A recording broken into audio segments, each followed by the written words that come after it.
Cake cutting కార్యక్రమం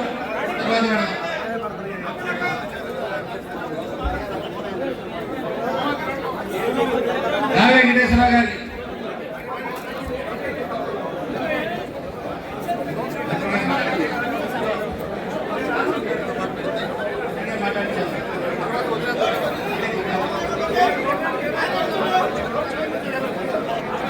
revenue మంత్రి వర్యులు మనందరి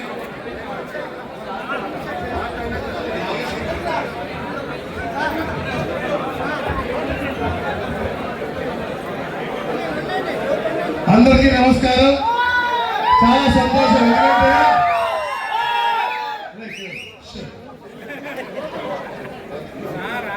ఎందుకంటే సోదరి గౌస్ శిరీష గారికి స్వాగతం పలుకుతున్నాను. చాలా సంతోషం. ఎందుకంటే కష్టపడితే తప్పకుండా ఫలితం ఉంటుంది అంటే ఇదే నిదర్శనం. ఈరోజు గురుమూర్తి గారు ప్రమాణ స్వీకారం చేస్తా ఉన్నారంటే వారి నీతికి నిజాయితీకి వారి చిత్తశుద్ధికి చంద్రబాబు నాయుడు గారు ఇచ్చిన రివార్డ్. అయితే ఈరోజు 3 ముఖ్యమైనటువంటి విశేషాలు ఉన్నాయి. ఒకటి స్వర్గీయ శ్రీ నందమూరి తారక రామారావు గారి వజ్రోత్సవం ఒకరోజు ఒకటైతే, మరొకటి ఈ బుజ్జిబాబు జన్మించిన రోజు, గురుమూర్తి గారు జన్మించిన రోజు.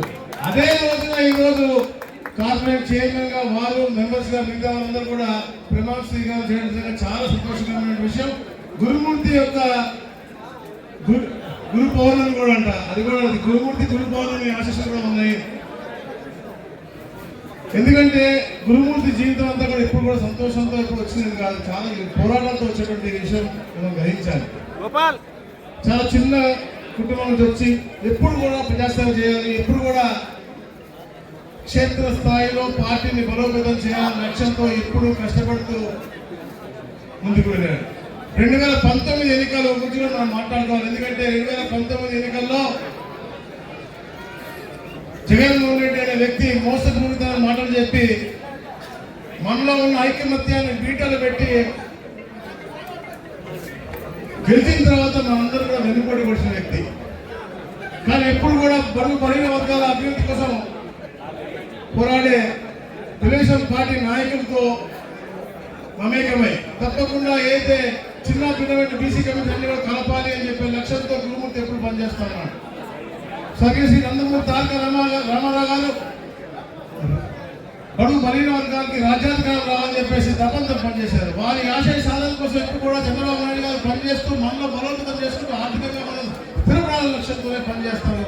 దాంట్లో భాగంగానే గురుమూర్తి గారు 2019 తర్వాత ఎక్కడైతే ఇబ్బంది పడుతున్న బలహీన వర్గాలందరూ కూడా కలపాలి, ఆర్థికంగా చితిపోయిన పైకి తీసుకురావాలి, ఆర్థికంగా ఇబ్బంది పడుతున్నటువంటి వాళ్ళు ఎవరైతే 14-19లో ఎన్నో కాంట్రాక్ట్లు చేశారో అందరూ కూడా ఆర్థికంగా వెనుదలుగా ఉండాలి, వాళ్ళు బిల్లు ఇప్పాలని చెప్పే లక్ష్యంతో పార్టీ ఆఫీసులో పనిచేస్తూ దాంతో పాటు ఏదైతే బీసీ ఫెడరేషన్ పెట్టారో దాంట్లో కీలకంగా పాత్ర పోషిస్తూ రాష్ట్రం అంతటా తిరుగుతూ అందరినీ పార్టీ మీద దాటాన్ని ఎంతో కృషి చేశారు.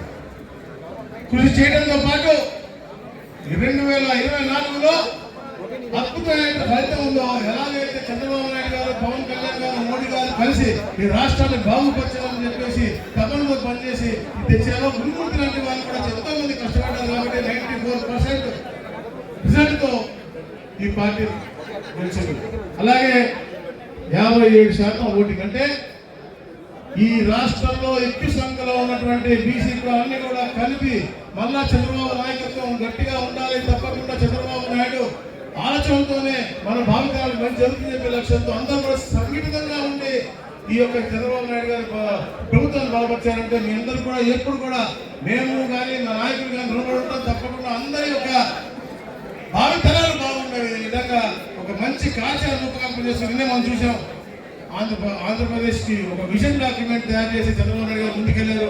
ఆయన కోసమో నా కోసమో కాదు, మీకోసమో కాదు, మీ భావితరాల కోసం, వారి బంగారు భవిష్యత్తు కోసం మంచి పునాది వేయాలి అనే లక్ష్యంతో నేను ఒక విజన్ డాక్యుమెంట్ పెట్టారు. ఎందుకంటే ఆ రోజుల్లో కూడా విజన్ 2020 అని చెప్పి 95 అని చెప్పి ముఖ్యమంత్రి గారు పెడితే అందరూ నవ్వారు. కానీ ఈ రోజున ఆ రిజల్ట్ మనకు కనపడతా ఉంది. ఈ రోజున విదేశాలకి నెలకి సంవత్సరానికి 5 లక్షల మంది బయటకు వెళ్తా ఉంటే తెలుగు వాళ్ళు దేశంలో అందరూ తెలుగు వాళ్ళు 2 లక్షల మంది వెళ్తున్నారంటే అది ఆ రోజు ఆయన వేసినటువంటి పునాది. రాబోయే రోజుల్లో కూడా ఈ ఆంధ్ర ప్రాంతంలో కూడా అన్ని రంగాల్లో రాణించి ముందుకు తప్పకుండా వెళ్దాం.